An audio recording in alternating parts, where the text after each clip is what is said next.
I, 27, female, am in the middle of a fight with my soon-to-be ex-husband Jeff, who had an extramarital affair a couple of months ago. Jeff and I had been married for 2 years, and we'd been together for almost 3 years before that. Him and I had planned on beginning to try for a baby just 8 months into our marriage because we'd already been living together for 4 years at that point, and we really wanted to start a family together. So it just felt right.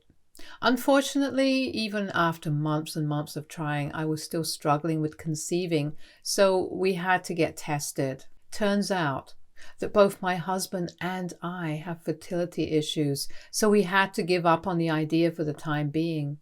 It hit me hard when the test results came back, and I kind of shut down emotionally because I'd really wanted a baby of my own. Jeff, instead of being supportive during that time, distanced himself from me, and we barely even spoke for a couple of months. I was already at my lowest by then, and Jeff, going further away from me, just made it worse. So I thought about reaching out to him and making our marriage work. But before I could do that, he confessed to me that he'd been having an affair with an old friend, and it had been going on for weeks. He'd sought out her help a couple of days after we got back the test results, since he used to be good friends back in high school. And she was in town for a conference. They had lunch together, and then that turned into an opportunity for him to cheat on me with her. He told me that he'd wanted to tell me the truth, but I just seemed so distant and sad that he was afraid of how I'd react, so he just didn't say anything, which was a pretty ridiculous reason. I remember wanting to say a lot of things after he told me, mostly wanting to scream at him, but I couldn't bring myself to do any of it, so I just broke down on the couch and began to sob like a baby. He didn't even console me or anything, not even a pat on my arm to tell me it's going to be all right. He just sat there like a damn statue and said nothing while I cried for almost an hour. After I finally eased up a little, he told me that he was going to spend the night at his parents' place because he needed a break from everything that was going on. I begged him to stay in spite of what he'd done, but he didn't wait around. He'd already had his bags packed before discussing this with me, and then he just left. As soon as he left, I started crying again and remained in the same spot until midnight. It was pretty much the worst day of my life so far. I was so depressed that I wasn't responding to any calls or texts from anyone, not work and not even people I knew personally.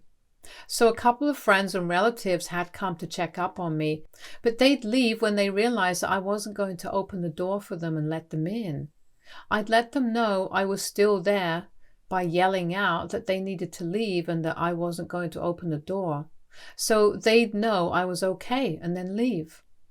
I'm grateful for the people who checked up on me, honestly, because I don't think I'd be here right now if it wasn't for them.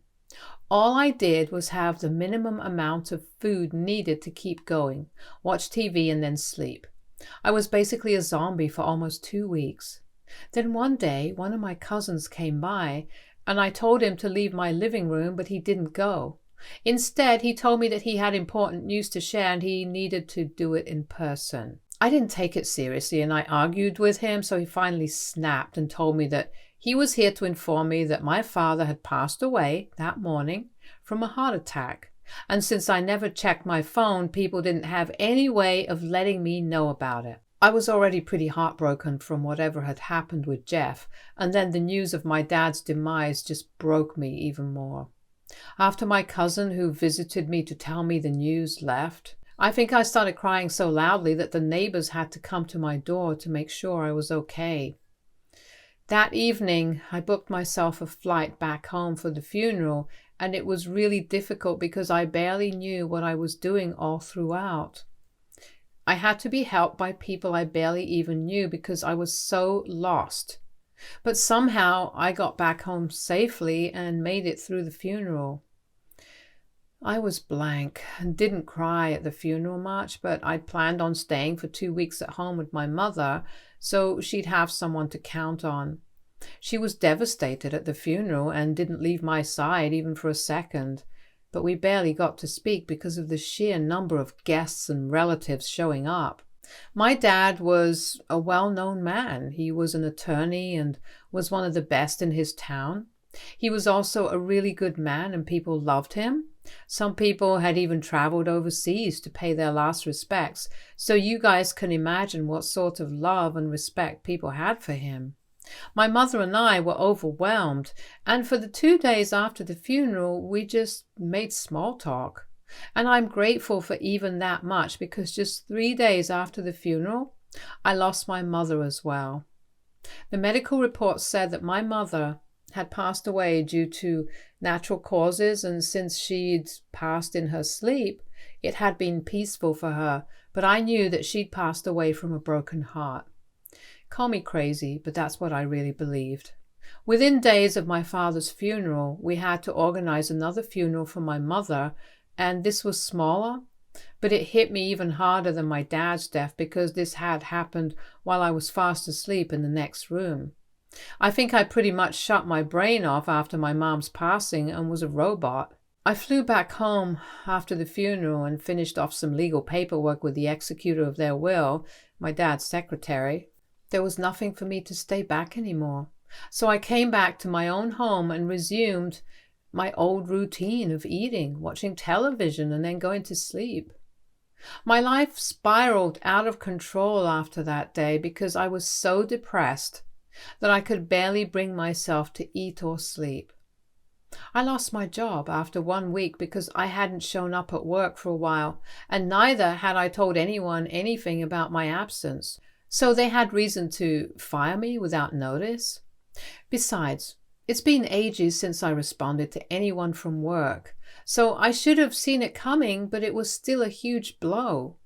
This time hardly anyone came by to check on me because everyone thought that I was staying back at my childhood home, and it was a relief because I didn't want to see anyone and vice versa.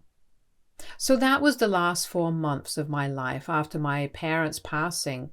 I haven't had a job for almost 5 or 6 months and haven't done anything outside of the house for just as long, if not longer. I don't talk to anyone, and it was only recently that I realized that I've been a total mess. I've neglected everything apart from paying the rent and bills on time and doing the absolute bare minimum. I was in this state for almost 1.5 months until one day I decided that I wanted to comb my hair because my head was really heavy and I wanted to do something about it because it was uncomfortable. I finally looked at myself in the mirror that day and realized that my hair was a rat's nest, my clothes were grimy and dirty, and my face was all sunken and hollow like I was straight out of some horror movie. I was disgusted by my appearance. But I still tried to brush my hair, and the plastic hairbrush snapped into 2 because of how tangled my hair had become. It was a small, insignificant thing, but that was a wake-up call for me. I didn't know how that happened, but something just switched in me, and I ended up falling to pieces in front of the mirror once more that day. This time I was not crying just for the sake of it, but I just wanted to get it all out of my system before I went out to get my life back on track. That day, I got my hair done and a full body spa and massage from one of the best salons I could find near me. I still had a ton of money that I'd set aside because I'd been saving when I'd been trying to get pregnant with Jeff. I had a well-paying job in the past, so money had never been an issue for me. And I hardly had any massive bills anymore since Jeff left, and it was just me. I barely ate or did anything, so I was doing just fine financially. After getting my hair done and stuff, I went out on a shopping spree, bought myself a couple of new dresses, and came back home. I realized the state of my home because I hadn't cleaned it in ages, so I had to hire a cleaning service to do the job as well. I wasn't embarrassed of it in the slightest, since I knew what I'd been through. And I think anyone who'd found out that they were basically infertile, had their husband cheat on them, lost both their parents and also their job in the span of just a couple of weeks, then they probably would have been gone by now. Once my house was clean and I was finally looking like a human being again, I started looking for therapists who could help me because I'd realized I was probably clinically depressed, and the shopping spree and stuff had helped a little, but it was just temporary. If I wanted to get out of this mess, then I'd need professional help, and I wasn't ready to go back to the condition I was in for so long. Along with therapies, I also started looking for jobs and made sure that I explained my circumstances to my ex-employers as well, in case I needed recommendation letters or stuff. To my surprise, my ex-boss ended up inviting me back to work if I was up for it, because she said that her son was an advocate for mental health awareness, and he'd be disappointed if she didn't at least give me an opportunity to get my life back on track. She also offered to put me in touch with her son, who worked with a lot of great mental health professionals who could help me out and make my search for a good therapist easier. I agreed to all of it, and I'm truly and sincerely thankful that she turned out to be such a wonderful woman, because I got my job back and also started seeing a therapist as soon as I settled on one. I've been attending therapy sessions every week for almost a month now, and I feel like I'm finally getting better. The only thing I hadn't done so far was that I hadn't filed for divorce from Jeff, because I didn't think I wanted to leave this marriage just yet, and I really had faith that he'd come back. Also, I'd forgotten that I had to do that because I was depressed about my life. So I didn't think about divorce and just waited around like an idiot. Then finally, about 4 days back, I received a call from him. Usually, I don't answer calls from anyone, but since it was Jeff, I got really excited and answered the call. I'd barely spoken to anyone or even heard my voice, but I was happy to hear from him because I was delusional enough to believe that he was calling me to get back together. It had been almost 4 months since he left the house and we last spoke, and in the meantime, a lot had happened. I was finally doing better now, so I hoped that his coming back to me would be the beginning of a fresh start for the both of us. He even hinted at it by inviting me for dinner at a restaurant we loved going to when we were together, and I agreed to see him there. I got all dressed up and went out to see him that evening and even hugged him and stuff when I saw him. He looked happy to see me too, but he didn't ask me any questions and jumped straight to his own life and how fabulous it had been for the last couple of months. He told me that he'd been traveling ever since he left me, and that he'd seen a number of places so far, all beautiful, and had also met numerous people. He mentioned that his old friend, who he'd had the affair with, had convinced him to go away for some soul searching, and he brought it up really casually as well, but he was speaking about it in the past tense, so I'd thought that maybe that was done with. I even asked him if they were together, and he laughed and said no, because apparently she was too busy to commit to a relationship, and he didn't want one just yet. I was relieved, but like an idiot, I didn't even bother to think that just because they weren't together, it didn't mean that they didn't still have a thing together, because the reasons he'd given me were that they were too busy and non-committal to be together, not that they didn't like each other. I was so happy to see him that I missed a lot of things he was saying and convinced myself that he was back for me and we'd live happily ever after now. I was shocked by the end of the evening when he didn't ask anything about me, and neither did he apologize for anything, but I still stayed, hoping that something would happen. We made a lot of small talk, and after we'd ordered dessert, I finally decided to steer the conversation towards our relationship myself and ask him how he dealt with our separation. He told me that it had probably been easier for him than it had been for me, and then touched my hand and told me that he knew I'd lost both parents within days of each other, since a couple of my friends had come to know about it from my mother's Facebook feed, and then told him about it. I was shocked because I thought he hadn't known, and that's why he hadn't brought it up so far. That's why he hadn't bothered to call me or even visit me. But when I realized that he'd known all along, all the warning bells started going off in my head at full volume, because he'd known, and he still hadn't cared enough to come see me and make sure I was okay. Forget about visiting me. He hadn't even tried to contact me to make sure I was fine. So that was the first shock for me. And then he went on talking and told me that he was really sad to learn about the demise of my parents because he really liked them, but he was too busy traveling to contact me and figured that he'd do it once he was back. I smiled and said nothing because I was trying to process it in my head. And then he told me that he'd also wanted to talk to me about something that he'd been thinking about for a long time now, which was also the reason he'd asked me out to dinner that day. I thought that this was finally where he would ask me to get back together, but instead he asked me if I'd given any thought to what I'd want to keep during the divorce. When I looked confused and asked him what the hell he was talking about, he explained that since it had been a long time since we'd broken up, he thought that it was finally time to file for divorce officially so we could move on with our lives. That's when I finally realized that this wasn't a dinner date where we would end up getting back together, but one where we would officially end our marriage.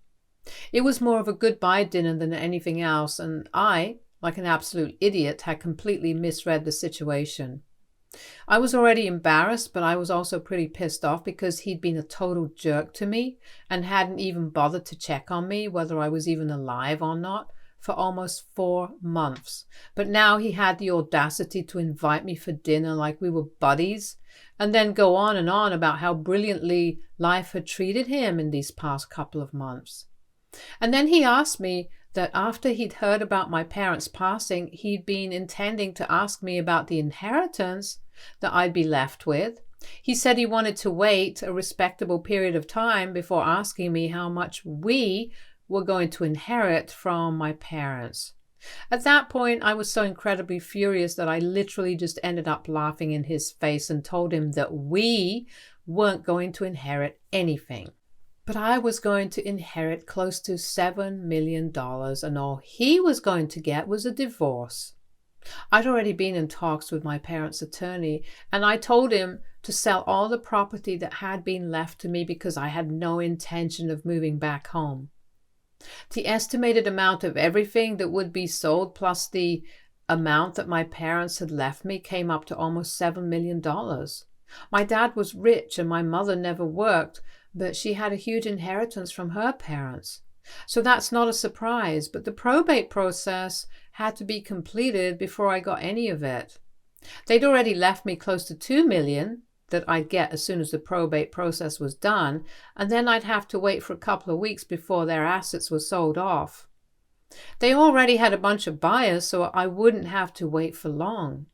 And since Jeff had been going on and on about how fabulous his life had been ever since he'd left me, I thought that I'd give him a taste of his own medicine and tell him about how wonderful my life was going to be now that I was done with him. We live in a state where inheritance is not considered a joint asset, and so he cannot claim it, and since he'd already admitted to infidelity, he couldn't claim alimony either. I rubbed all this in his face and told him about how his leaving me was probably the best thing that had ever happened to me, since I would hate to have to stay with him even after my life was finally coming back on track.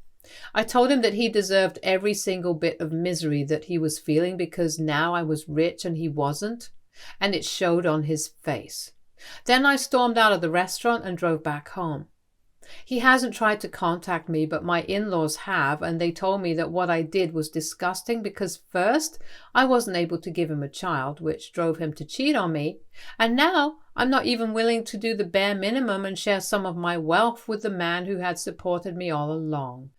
I hung up on them without any argument because I didn't think I needed to dignify any of it, but his friends and family have been hounding me ever since our dinner date about what I did, and I'm seriously beginning to question if it was the right move to rub it in his face. Maybe I should have just left without bragging about it?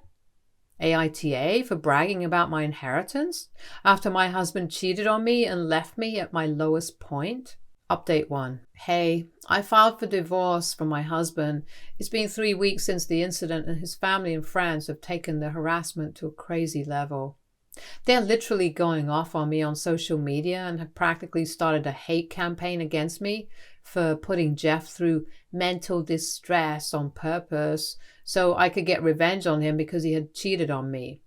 And then blame me for his cheating as well by saying that I'd withdrawn from him emotionally, so he had no option but to seek affection somewhere else. And it just so happened that a friend of his happened to be back in town.